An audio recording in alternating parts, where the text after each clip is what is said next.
everybody, and welcome to Taking Control, the ADHD podcast on rashpixel.fm. I'm Pete Wright, and I'm here for the last show of 2016 with Nikki Pete. Hello.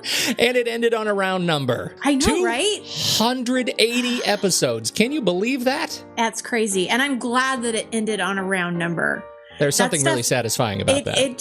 It matters to me. And so I think that's awesome. I do too.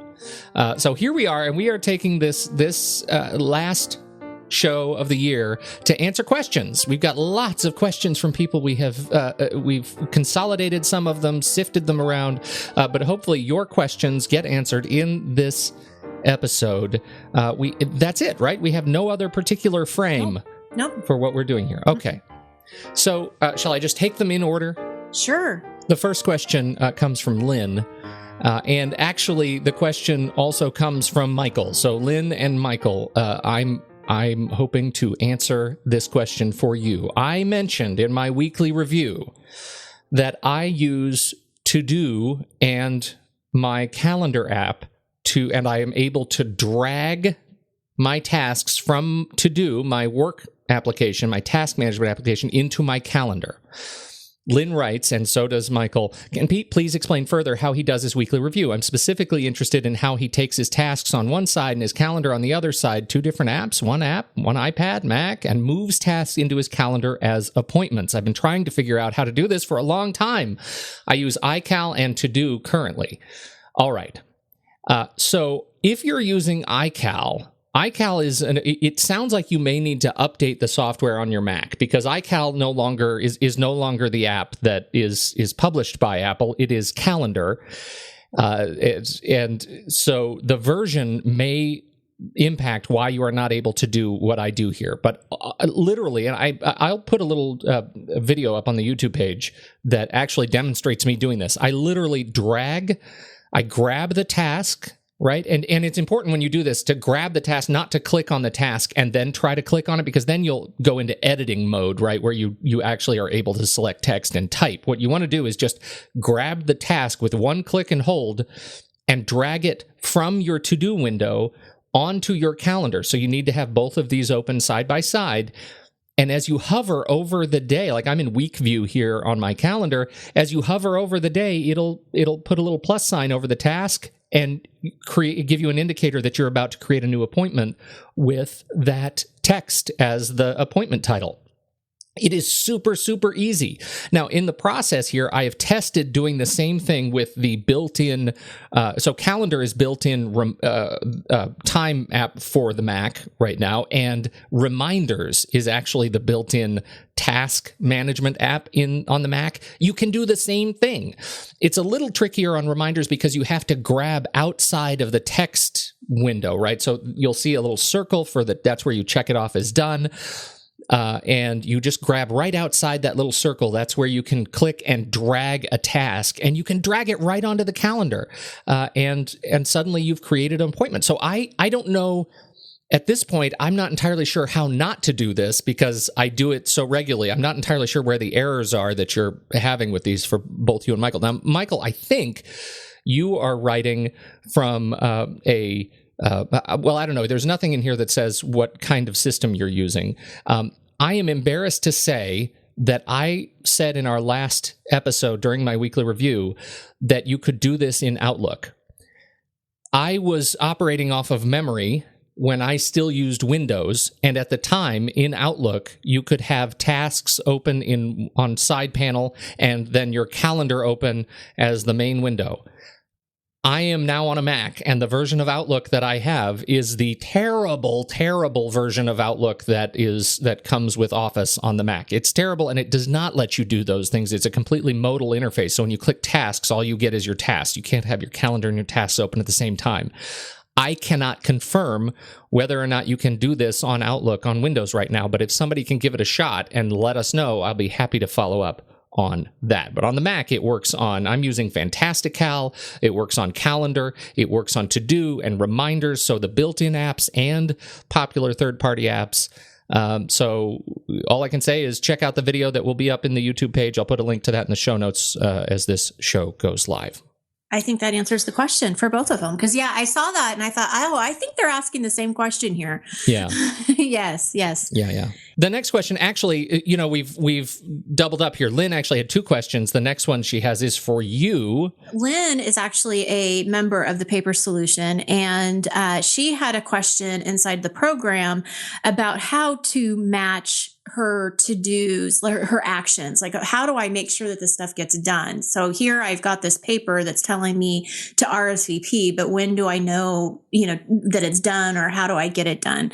And there was also some question too about time blocking, and her schedule is really not structured. It's very, it changes all the time. It varies all the time. So it's very hard for her to say, okay, on Thursdays, I'm always going to do laundry, because she may be working on Thursdays. And so trying to figure out how to get things done, really, essentially is what I'm getting from it.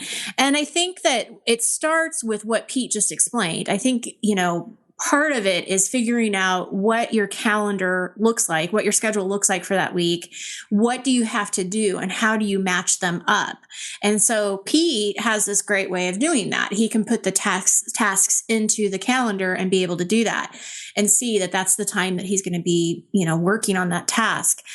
Now, some people don't always want to put their tasks into their calendar, so you could separate it, but I think they're two tools that you still have to have, right? You still have to look at your calendar. You have to look at your to-dos and figure out when you're going to do it. If you have a flexible schedule, then you have to add flexibility into how you're going to do them. So maybe that these 3 chores need to get done this week, but you don't necessarily assign a time ahead. You think of the day. You go day by day rather than weekly, if your schedule changes that much, right? So here's today. This is what I have open. What do I need to get done? I'm going to do laundry, and I'm going to do it during this time. You can put that in your calendar, or you don't have to. I mean, it really is just how you are going to remember it. So if it's better for you to have it in your calendar, great. Though, I got to say, if you live by a calendar, you've got to have it in your calendar. It is insane to me that you would say, I have to block out time to do a task, but I'm going to go ahead and not put it in my calendar when I want to do it. Like, I know I'll be doing laundry on Thursday morning, but I'm not going to block out that time. That's insane to me. I could not live that way, because that's where the task is going to occur. If I don't put it in there, it will be filled with something else. Yeah. And that's your preference. I mean, I don't think there's anything wrong with that. I tend to, on my calendar, I'll block out the time, but I have some flexibility of what I'm going to do in that time. Like I'll choose 1 or 2 things. Now, some people can't, that might be too much structure. So I totally agree, Pete. I think that sometimes what can happen is that calendars can get so filled with stuff that they don't do it. And then they see this calendar filled with all of these different things. And then they're, a little overwhelmed about how they're going to get it done. If they didn't get it done during that time, they're moving stuff around. I think it's a matter of just finding a way that works for you. I block the time, but I don't necessarily put every single task that I'm going to do during that time.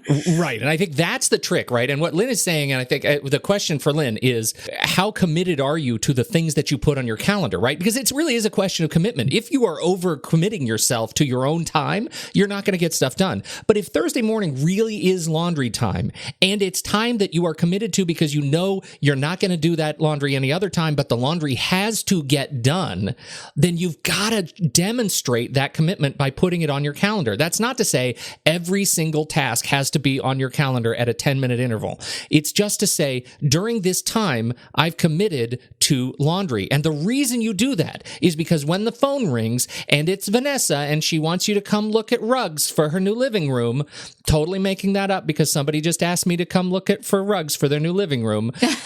I'm going to say Thursday morning, oh gosh, I'm already committed to getting the laundry done. I now have a choice to make. If I don't have laundry on my calendar, I don't even know I'm making a choice. No, that's very true. That's very true. What I also don't want people to do, and this is the fine line, this is the balance and probably the challenge that so many people come across, is having so much stuff on your calendar that you don't even see the appointments, the real important, appointments that need to get done. What are you going to put on your calendar that's so important that you're going to gate that time so that you don't make those appointments? But what I don't want people to do is put every single thing on their calendar, and then you just have this big, huge rainbow of stuff on your calendar, because then it doesn't work anymore. Yeah, then it doesn't work. And I think this goes back to, and one of the reasons it works for me so well is because I don't do that for a month in advance, Right. I do it for my weekly review days in advance. But if you go out and look at next week, I have a lot of flexibility next week. At any given time, I can move things around. What I'm doing is I'm committing to the time in short bursts that says I have deadlines specific to this. I think in larger blocks rather than smaller blocks, it keeps the calendar manageable and it keeps the work getting done. Well, and I think what's also really important, an important point that you bring up, is that especially for somebody that has such a flexible schedule, like what Lynn is talking about, you do have to plan a week ahead, like not 2 weeks, because you may not know what your schedule is in 2 weeks, but let's, on a Sunday, look at your week ahead and see what your schedule is, and then continue to look at it daily, because as things change, if you didn't get done what you needed to get done on Monday, you can, change that over to Tuesday, or where does it fit in the rest of the week? So you're really planning a week ahead, and then you're also taking it day by day and being flexible with your calendar and to-dos, just like your schedule is flexible. So it's kind of, right. It's making it work. Yeah. So this is, she obviously is not the only one that has an issue with this. This is tough. This is hard to nail down. Well, and in fact, this is a good segue to our next question too, because I think Rich writes in with something that is related in some way. So I'm interested in your thoughts on this. He says, my comment or question would be regarding consistency. I do okay getting myself together, organized and focused when my ADD causes things to fall apart, but frequently after a few days of my renewed commitment, things begin to wane. I've heard you and Pete comment on this during the podcast over the years, but any further insights or thoughts, comments, or suggestions would be welcome. So that's part one of his question. And then he has part two. Another thought I have is regarding being consistent and trying to keep yourself on track when you're interrupted by health issues. I have a significant physical disability along with relatively frequent day-to-day health issues. I'm an IT professional, which requires my intense focus over different issues throughout the workday. So like everybody else, keeping myself pointed in the right direction in relation to my ADD is pretty important. Frequently enough, I will have a day when I don't feel well and it's difficult to function. It is so easy to let everything go. Everything I do, it is so easy to just let everything I do daily to keep my ADD in check fall by the wayside. Then, when you're feeling better the next day or the day after, it can be hard to get yourself back on track. I believe you've mentioned that your husband has some day-to-day considerations regarding his health, so I'm guessing you have a little bit of experience with this type of challenge. So, Rich's question in two parts. Yes. Let's go to the first part. Yeah, let's start with the first part. Let's talk about consistency, because this is something that has been on my mind a lot, and especially when it comes to habits. Now, the piece that I'm missing here with Rich is I'm not exactly sure where. If it's a routine that he's not being consistent on, a habit, something that he's trying to do at work, like I'm not exactly sure. So I'm going to be talking kind of broad here. Sure. But I think that when you start to see that things are falling apart, you have to take a little bit of time to identify what's happening.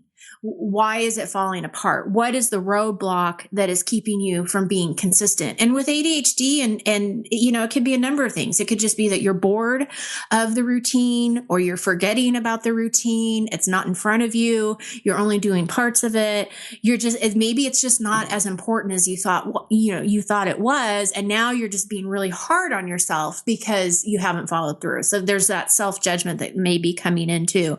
So I think it's important to kind of identify what's happening and what do we need to do to correct that or tweak it or change it. Do we need to make something interesting again in some way, whatever that is. And with consistency, this is what I've learned about being consistent. It's really important that when we're trying to start a new habit, that we start small, and that we can have an ideal routine. For example, we can have like a checklist of things that we want to do every morning. But what I would encourage you to do is really focus on one of those pieces, one task that you can do every single morning, no matter what, and get that down before you try to do all 10. I would rather see people see success with one task than feel like they failed because they can't do all 10 at once right from the get-go. Right. So I think when you're looking at consistency, we have to look at what's the smallest point of entry and what can I do every day, no matter where I am or what I'm doing, I can always do this. And I'm going to go back to this wonderful book that I absolutely highly recommend. And that's that Mini Habits book by Stephen Geis. Mm-hmm. And I love his philosophy. I stand by it 100%. One push-up a day. If you want to work out for 30 minutes a day, you start with one push-up, and you can always do one push-up. If you can do more, that's great. Those are bonus reps, but you always do one per day, and you can do one push-up no matter where you are. If you're at home, if you're in a hotel, if you're outside, you can do it in work clothes. You can do it in workout clothes. It doesn't matter. You can always do one push-up, and that's being consistent. And then eventually what happens is the next day you can do 10. And then, hey, you know what? I kind of feel like really putting my workout clothes and maybe getting 10 minutes of exercise in. That's a bonus. But the next day you don't feel good, you just do your one. But do you see how it's consistent? It's consistent. And that's how we build that up, is you have to start small. Totally believe in that. And it's so interesting because I was just talking to a client or a potential client. They're not even a client yet. And they were just talking to me about my coaching services. And the first thing I said is, I'm not going to rush you through this. This is, I am not one that's going to say you're going to, change your life in 6 sessions. Right. Doesn't happen that way.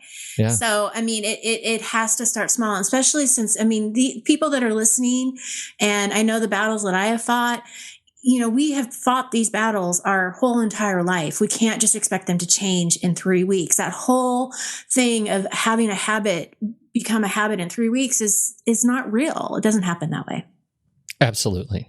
Okay, I'm off my soapbox. Well, it's a great soapbox, and it leads straight to an opportunity for another soapbox, which is part 2 of his question, right? Which is this idea of building, of how do you build in time to deal with health issues and these sort of, obstacles that occur more frequently than, and out of your control. So this is very personal, because he's right. My husband does have, a chronic illness that we deal with every day.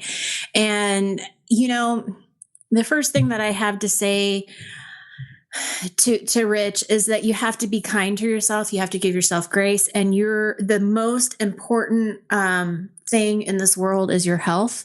And you have to take care of your health first, no matter what. So if things aren't getting done, if you have to take time off, or, your house is a mess, don't let all that stuff go. Your health is the most important. You got to rest. You got, whatever it is that he's dealing with. He's got to take care of himself. Otherwise it just, you don't heal and you're not able to bounce back. I think with this in particular, it's about also having maybe some system or some way to deal with when you do feel better. How are you going to deal with the stress that's going to be, in front of you? Because his awareness is right on. He already knows that this is hard. When I go back to work, this is very challenging. So I would really recommend figuring out, okay, what can I do to make this easier? Like, these are the situations that are really hard on me. It's hard for me to go through my email. It's hard for me to get back to clients or whatever kind of job he does. So I would look at it and say, okay, is there areas that you can delegate? Is there support that you can ask? Do you need help prioritizing what's most important? Do you need help planning for that week back? Like, what should I work on first? Maybe you talk to a boss or a coworker. If you don't have that kind of support, I think the planning, you got to have respect for planning. And this is something that actually came from the mouth of a client of mine last week. And I just thought it was so beautifully said. She said, I finally have respect for the planning part. Oh. And I'm like, oh. And so valuable. Yeah. It's so valuable because, she'd never used a plan before. And when we put one together and she followed it, she's like, oh my gosh, I feel amazing. I actually see the respect here. So I think that's in this situation, let's be a little proactive. You know this is going to happen again. If you're living with a chronic illness, doesn't just go away. This is not just the flu. This is going to happen again. So what do you need to do to make it easier on you and get those resources, get that help, and get that kind of plan B to fall on? If anything, it will at least make you feel a little less stressful or a little less stressed, and the anxiety can kind of ease because you have a plan. Absolutely. You know what I think about it? We're in the middle of dealing with really weird set of snow days, right? Just impromptu ice storms that come through, and suddenly we have snow days. I think of it in terms of really smart district management, like they build in snow days into the schedule because they know that they're not going to be able to get back the time that they lose. So they have to build in a couple of days during the year so that we can tag them on at the end. We know how that's going to work. We know the teachers know when they're going to have to move their lesson plans around. So we know how that works. If you think about your work in terms of, what would you do if you had a snow day? What would you have to do? Do you have your work organized in such a way that you can take tasks en masse and move them to another day because you're going to have to build in that flexibility, each week? You may consider building in that kind of flexibility into your schedule each week. So maybe you intentionally don't schedule meetings after noon on Fridays. You intentionally don't put any work tasks after noon on Friday or 1 on Friday, so that if you have to move things around because your health is impaired on a Tuesday, you'll know where that work's going to fall. Absolutely. Those are the kinds of daily, weekly strategies you can start to employ. You cannot do this immediately, most likely. You can't just say, I'm clearing my Friday schedule. But I know a lot of my clients have that same sort of structure. Like that's when you clear one day a week because either you're going to work on your own projects or you're going to have time for emergencies that leak over into that day. You got to build the time into your schedule. So. Well, and I think that's also a point where you want to talk to your employer about, maybe that's the accommodation. If you're, willing to open that conversation, if they know about your disability, that might be the accommodation that you need to ask for, is to have that extra time built in. The last thing that I want to say to Rich, and again, this is so personal to me, is that this is not your fault. And so you can't feel bad when you're not feeling well. And I know that there's so many times where my husband has just felt so guilty and so bad because he can't be with the kids or he can't do something. And it's so hard to see. And I just, I want people to know out there that it's not their fault. And we understand that, and things are going to go to the wayside, and that's okay. It's no big deal. It's just what it is. And, any judgment that you get from the outside, they don't know. They don't understand. They're never going to understand. They don't get it. And it doesn't matter. Their opinion doesn't matter. And again, your health is the number one priority. Well, and you know what? It segues right into our next question. And this comes from Stacy. I discovered your podcast and website a couple of weeks ago, and I can't tell you how much it has helped me. Thank you, Stacy.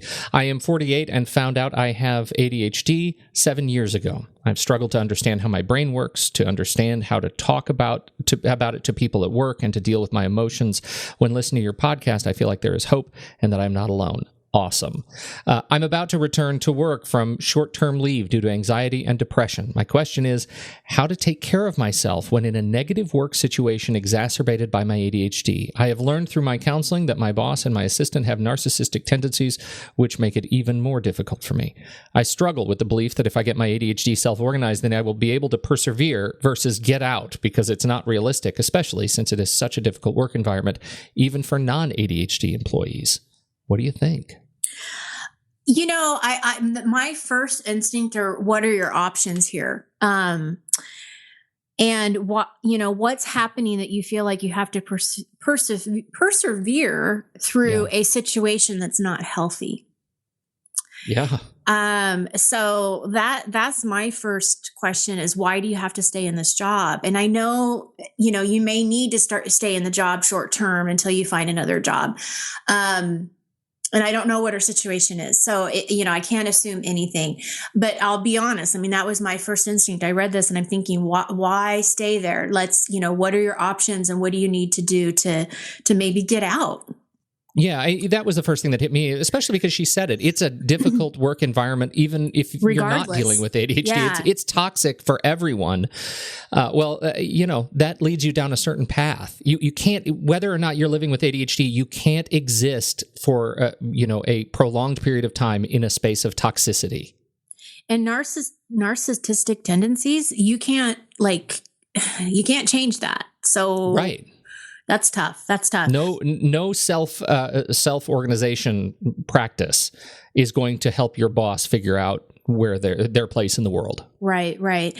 Now, a couple things that I do want to add, because we don't know what the situation is. So if you do have to stay there for a period of time until you hopefully do have other options, self-care is going to be your biggest advocate on taking care of yourself in these kinds of situations. So make sure you're getting good sleep, make sure you're exercising, you're eating well, do everything that you can do to take care of yourself. Because if you're taking care of yourself, you'll be able to manage your maybe impulsiveness, by reacting to something they've said, or your anxiety and stress.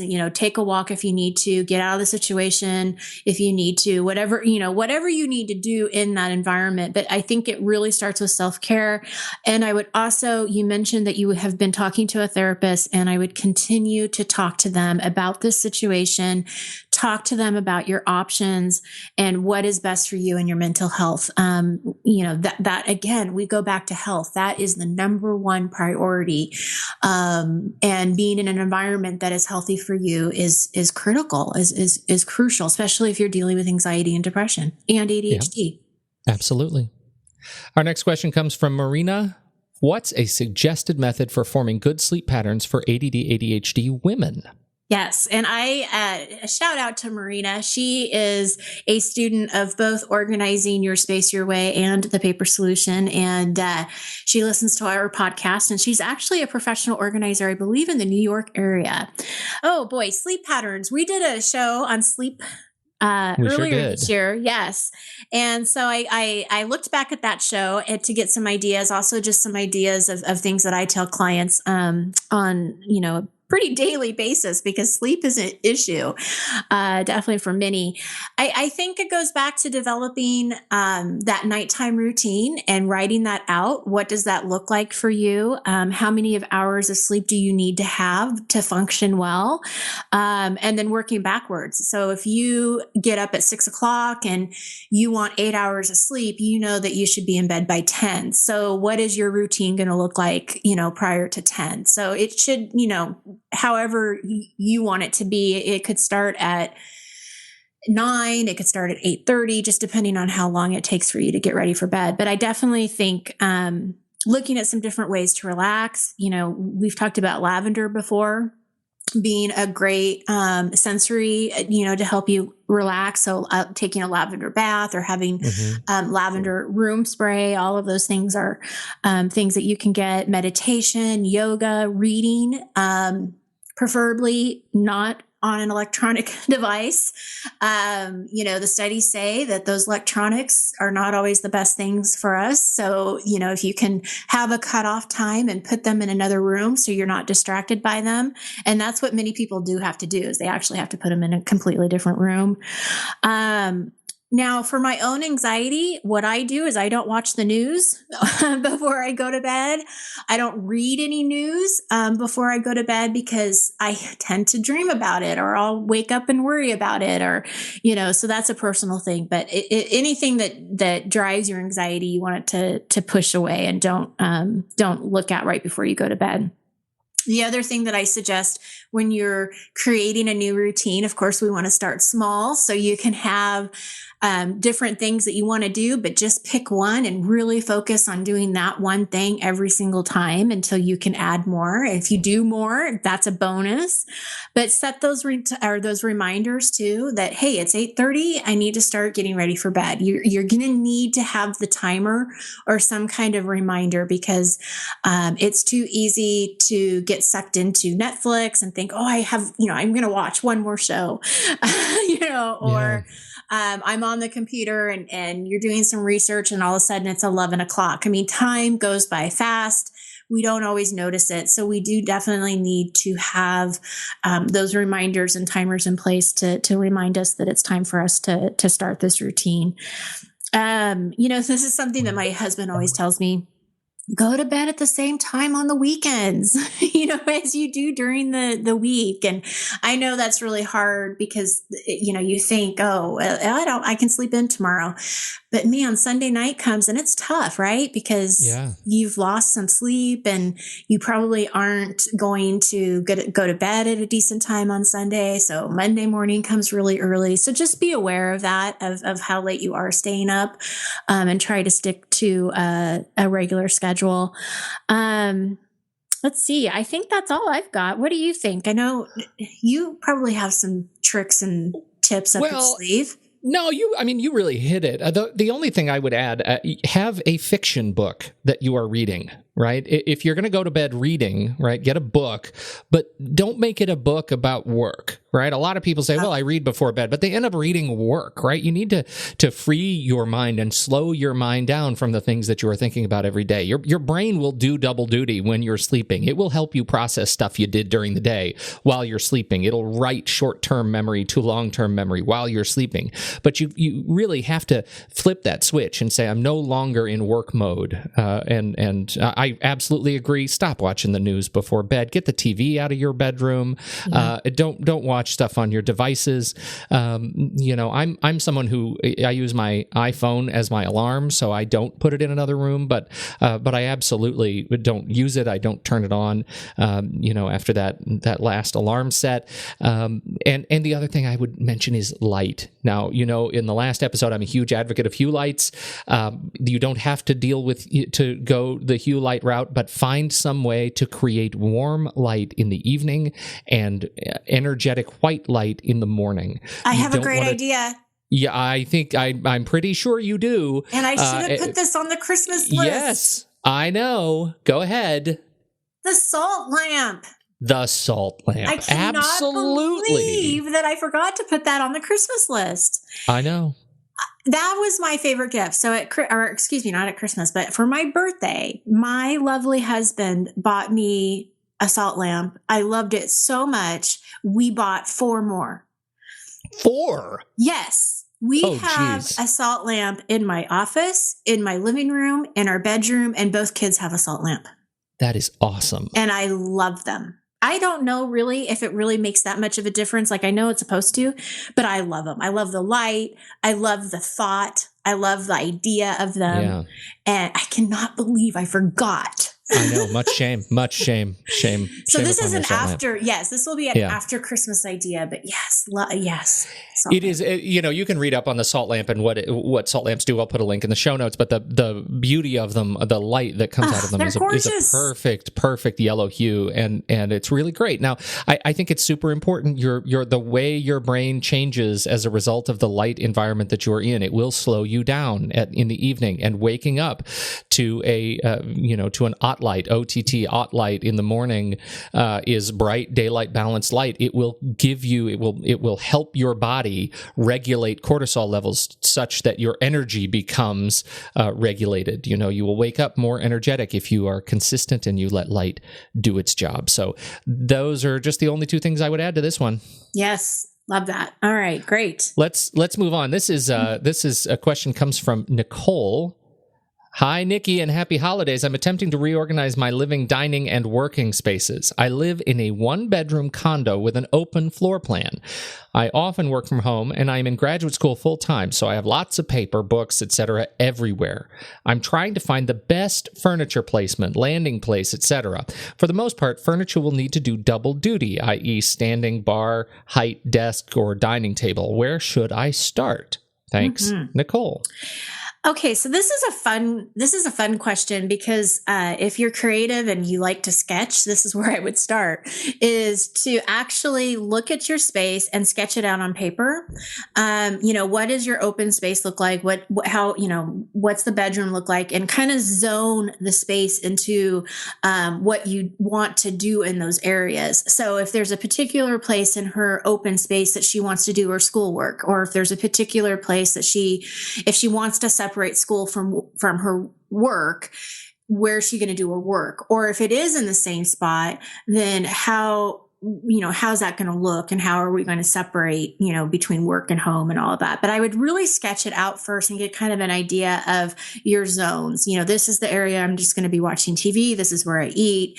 This is the kitchen, sleeping area. What do you want in your bedroom? What don't you want in your bedroom? And kind of get an idea of that. I think she is right on when she's talking about furniture that does double duty. I love the idea of having the standing bar, as a standing desk, but you also want to be careful that if that goes right into the kitchen, it could get pretty cluttered pretty quickly too. So you got to think everything out. But I really do like the idea of the double duty. Ottomans can be an ottoman, but it can also store stuff, whether that's papers or blankets. It doesn't matter. I mean, it's whatever works for you. But what I'd also say to her is to look at her vertical space and look at her walls.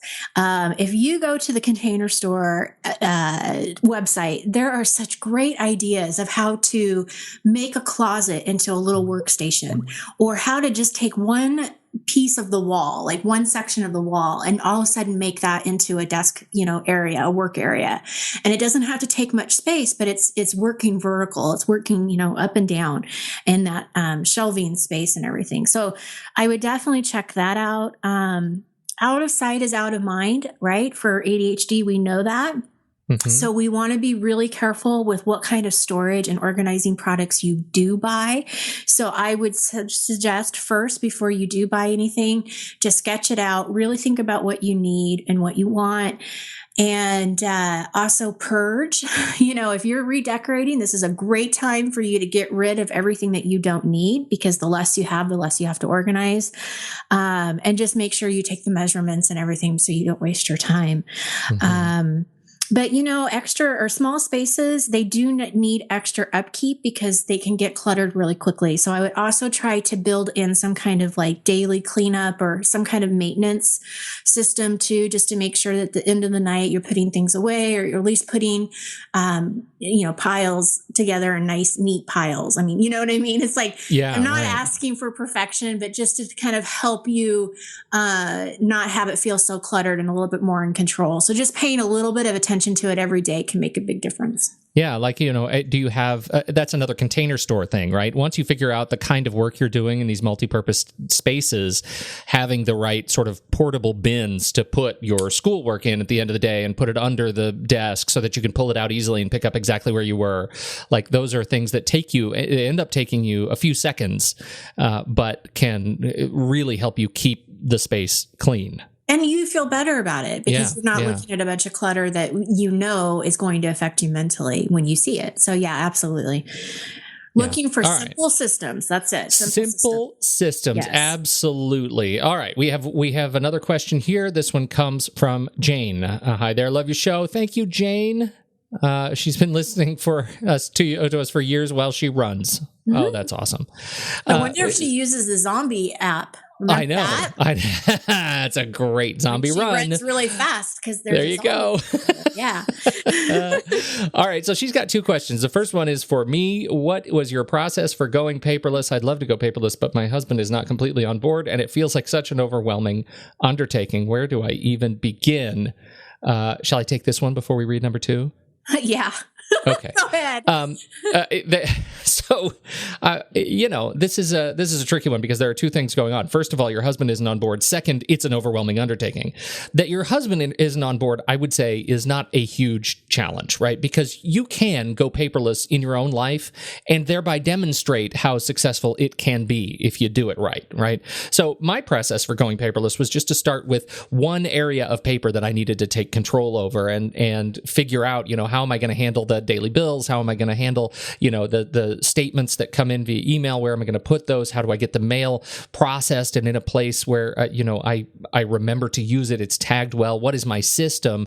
I go through pretty good detail in the paper solution and Nikki's online program with, I think 3 total screencasts around, what to actually do, what apps to use, which would be a great recommendation that I have for you, Jane. But generally, I try to keep it as simple as possible. I use my mobile phone. I have a high-quality camera on my phone. I scan using my phone. I don't have a giant scanner anymore. And so I can keep my daily process going pretty quickly. The second thing I did after figuring out what one thing I wanted to do, daily was to tackle the larger, file cabinets, the archive paperwork, old taxes, those kinds of things. And for that, I did have a large bulk scanner that I could do. I could scan very quickly large stacks of paper. Once I figured out what my online process was, as you may remember, I love Evernote. Evernote is the back end to my paperless system. It was pretty easy to get the bulk of paper into my system quickly using a big scanner. But today I don't even have the big scanner anymore. I just use a day-to-day thing. Once you demonstrate that, paperless works for you and that your daily mail that comes in, you're able to scan quickly and shred and share appropriately with your husband the things that are important for him to see, I think you'll demonstrate that paperless is a useful, it might be a useful thing for you as a family. But I wouldn't worry about, selling your husband on it before you take it on. Just take it on little pieces at a time. What's one thing you can do that would take paper that is in your life and make it paperless, and see how it works. Take it slow. And I just want to add that I was definitely one of those people that was hesitant to do it. And I have embraced it and I love it and I'm not going back. So, oh, I love that. I think it is. I think you're right on that going small is easier, trying not to take it all on, but knowing what area you want to start in first. But the only thing that I want to add is I do think it's important to make it a priority project. And I talked about this in a webinar that I recently gave. And what I mean by that is it is a project. And so in order to trust your filing system, whether it is paper, physical paper, or online, right, in your computer, you have to be able to trust it. And if you only do half of it, you're not going to trust it because you're not going to know what's there and what's not. So it's something that you want to start small, but eventually you do need to finish it. So you do need to make it a priority of continuously working on bits and pieces of it. It may take some time, but believe me, you'll be happy that you did it because it will be complete and you'll trust that the paper is there. So that's the biggest thing. Yeah. She has a second question for you, Nikki. She says, I sometimes think I may have ADHD. I'm a speech-language pathologist, and I work with children with ADHD, among many other diagnoses. I don't feel that I'm as severe as these students, but how do you know for sure what is a personality thing versus a true diagnosis in an adult? Does that even make sense? Or is it something like autism, which is a spectrum disorder? We all lie somewhere on the spectrum. I sometimes feel like a hypochondriac, thinking I have some characteristics of ADHD, but may or may not meet all the diagnostic criteria necessary. Oh, that's such an interesting one. It is an interesting question. And I think that, I think a lot of people actually have this question because they're not really sure. They're like, gosh, I kind of feel like that fits me. Like I do those things and I'm not sure. Go talk to your doctor. If you even think that this may be the case for you, go talk to your doctor, share your concerns, and they'll either start the process of getting diagnosed or they'll refer you to the right person. And I would go that route and just check to see. And the thing is too that going back to my husband's healthcare and what Rich is dealing with, we have to take control and responsibility for ourselves. And if you think something is wrong, then you got to figure out what it is. And if you don't like the first person, answer, you don't like the doctor, then go find another doctor. And I'm not saying that you're looking for the diagnosis of ADHD, but that's what we got to find out. Is it ADHD or is it something else? Because you can't treat ADHD if it's not ADHD.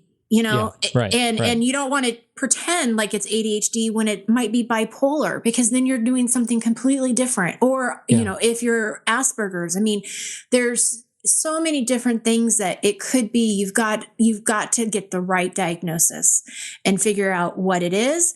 Or, is it just part of who you are, and you got to still have some tools and structures in place to help you manage. But that's what you got to find out. What is going on?